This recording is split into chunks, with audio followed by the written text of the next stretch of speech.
title of this week's lesson is Our Atonement. The theme is Jesus came to die on the cross for our sins.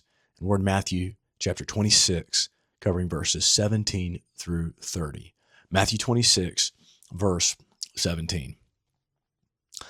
Now on the first day of unleavened bread, the disciples came to Jesus saying, "Where will you have us prepare for you to eat the Passover?" He said, "Go into the city to a certain man and say to him, 'The teacher says, my time is at hand. I will keep the Passover at your house with my disciples.' And the disciples did as Jesus had directed them, and they prepared the Passover. When it was evening, he reclined at table with the 12. And as they were eating, he said, 'Truly I say to you, one of you will betray me.' And they were very sorrowful and began to say to him one after another, 'Is it I, Lord?' He answered, 'He who has dipped his hand in the dish with me will betray me. The Son of Man goes, as it is written of him, but woe to that man by whom the Son of Man is betrayed. It would have been better for that man if he had not been born.' Judas, who would betray him, answered, 'Is it I, Rabbi?' He said to him, 'You have said so.'" Wow. Verse 26. Now as they were eating, Jesus took bread, and after blessing it, broke it and gave it to the disciples and said, "Take, eat, this is my body." And he took a cup, and when he had given thanks, he gave it to them, saying, "Drink of it, all of you, for this is my blood of the covenant, which is poured out for many for the forgiveness of sins. I tell you, I will not drink again of this fruit of the vine until that day when I drink it new with you in my Father's kingdom." Verse 30. When they had sung a hymn, they went out to the Mount of Olives. The first of 3 annual feasts commemorating Israel's deliverance from Egypt is the Feast of Unleavened Bread. By Jesus' day, this feast was a part of unleavened bread. It recalls how God spared Israel through the blood of lambs in Egypt.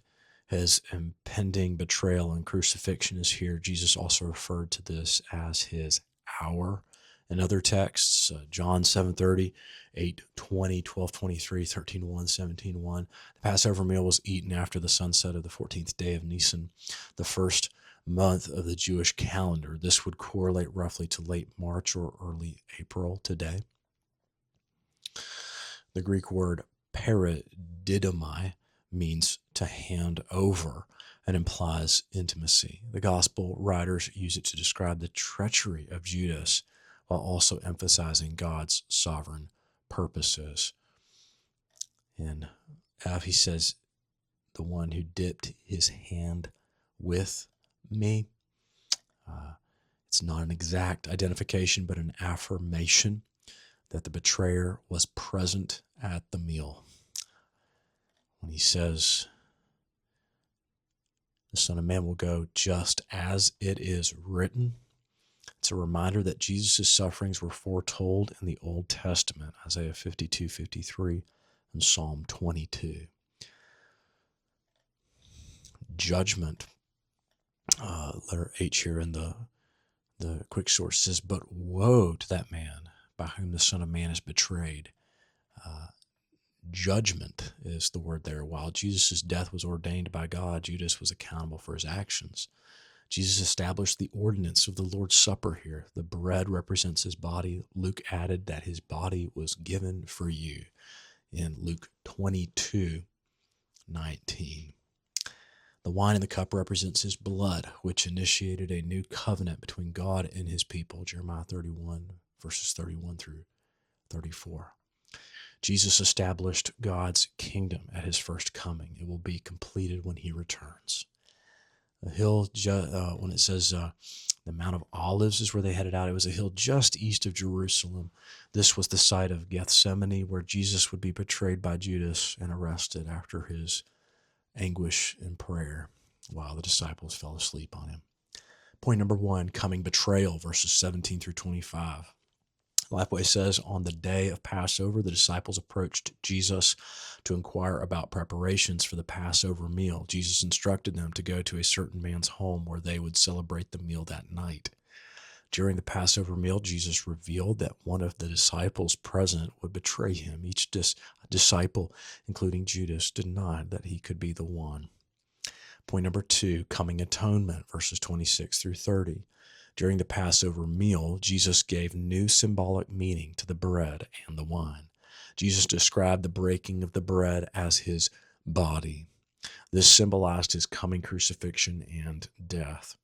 The cup of wine symbolized his blood that would be poured out for the forgiveness of sins, sealing the new covenant. When Jesus and his disciples finished the meal, they sang a hymn and departed Jerusalem for the Mount of Olives. The summary statements are: Jesus came to die on the cross for our sins. Believers must recognize their own capacity to betray Jesus. And then we find forgiveness by accepting Jesus' death as the payment for our sins. The key doctrine is the Lord's Supper. The Lord's Supper is a symbolic act of obedience whereby members of the church, through partaking of the bread and the fruit of the vine, memorialize the death of the Redeemer and anticipate his second coming. 1 Corinthians 10:16 and 11:23 through 29.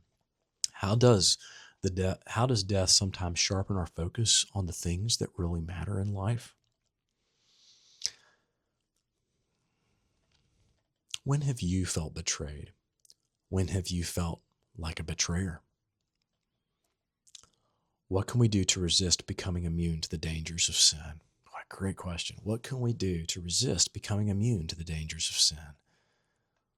How can we cultivate gratitude for the sacrifice Jesus has made for us? Why is it important for believers to remember Jesus' sacrifice on the cross?